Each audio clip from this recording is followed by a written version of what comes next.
G'day. Welcome to the Essential Oil Science series, video number 4 on the blood-brain barrier with Mick Falconbridge. Coming at you with my crazy hair and recently chipped tooth while there's a leadership meeting actually that my wife is attending over in the Gold Coast, and I'm having a grey old day. So I'm going to go over a little bit of chemistry and then talk about a couple of studies that have been done and relate those to the past few experiments that we've done together. So first of all, the chemistry. We've been talking a fair bit about monoterpenes and sesquiterpenes, and we'll talk about those a little bit more today. So I just wanted to make sure that we all understand what those things are. And this may not be new to some of you.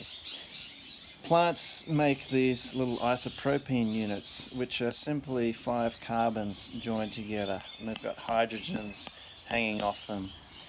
These are used as building blocks for things like the colour in flowers sometimes, and scents, etc., etc., etc.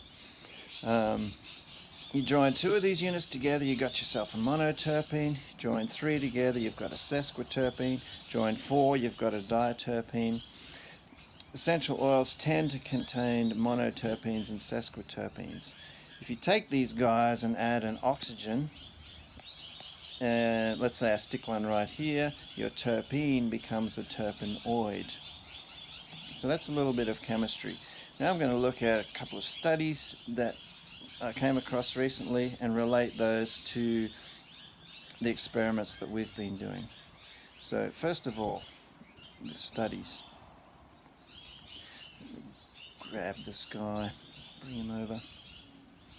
The first study was conducted in 1992, and it's like the Blair Witch Project here, and they laid down a male subject and applied some massage oil to his belly. This was mostly peanut oil but contained lavender oil as well. Then drew blood from his arm to look at how much and linolyl acetate was in his bloodstream. So a couple of things to note. One is that it peaks at about 20 minutes and you get significant amounts just after 5 minutes. So it's fairly quick. This second study was conducted in 1940, and I've left the guy behind. And he was looking at essential oils in the out-breath of that patient subject after applying it to the skin. And the thing to note here is that it takes longer for it to get into the out-breath, 20 to 40 minutes for linalool, for example, whereas we're seeing linalool after 20 minutes in the blood, and 40 to 60 minutes for anise, bergamot, and lemon, etc., etc., etc. So how does this relate to what we've found in our recent experiments? Let's go over those experiments again quickly.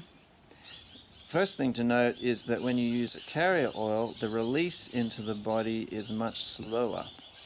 So at least the first study I just showed you, they were using a carrier oil and lots of carrier oil. It was 98% carrier oil, and they were getting peaks at around 20 minutes, and then it was falling off as the stuff got metabolized.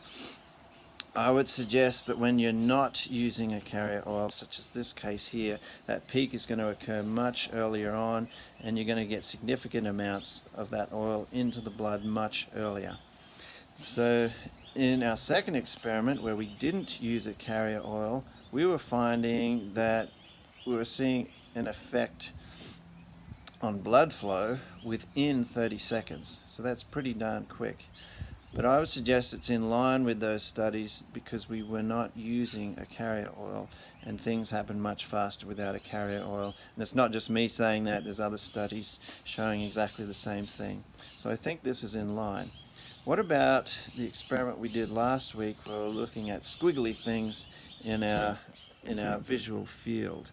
Well, let's look at what's going on there. The human brain is kind of like the Death Star in Star Wars. It's the headquarters, so it's very well protected. It has a barrier. Where do the threats come from? The threats come from the blood. So the brain uses things like tight junctions between cells to prevent certain things getting into the brain fluids and cells.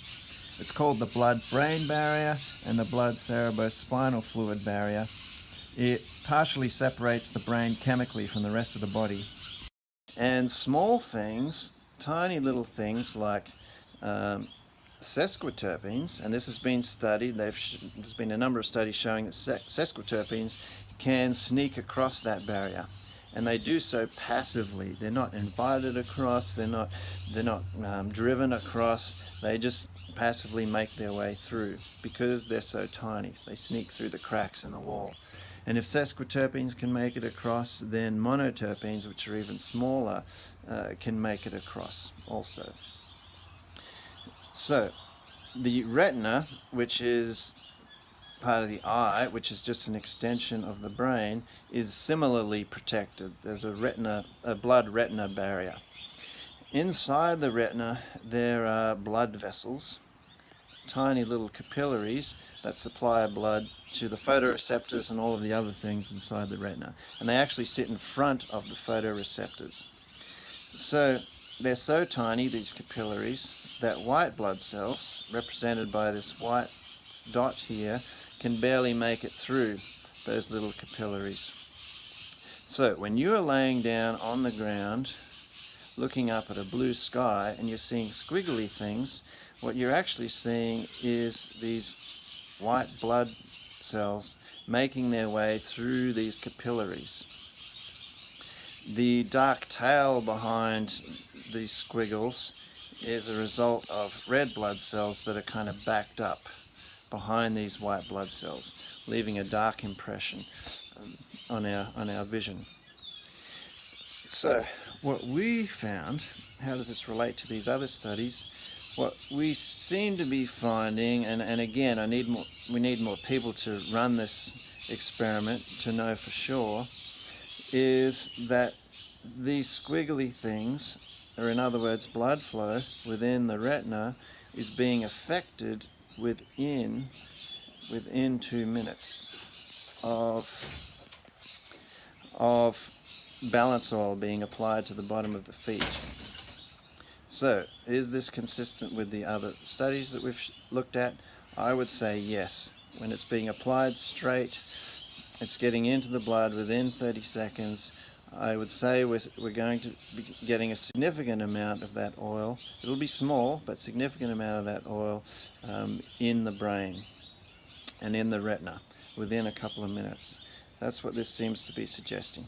But again, if you haven't done it yet, please do it. I'd love to hear whether you're getting an effect. Okay, so this week's experiment is a very simple one. You're just going to choose a particularly stressful time of day, a regular time of day. Let's say it's when the kids get home from school or something like that, and apply some lavender to your skin before that stressful period, and then just take note of how it affects that typically stressful period. And I'd love to hear what you find. Thank you very much. Talk to you next week.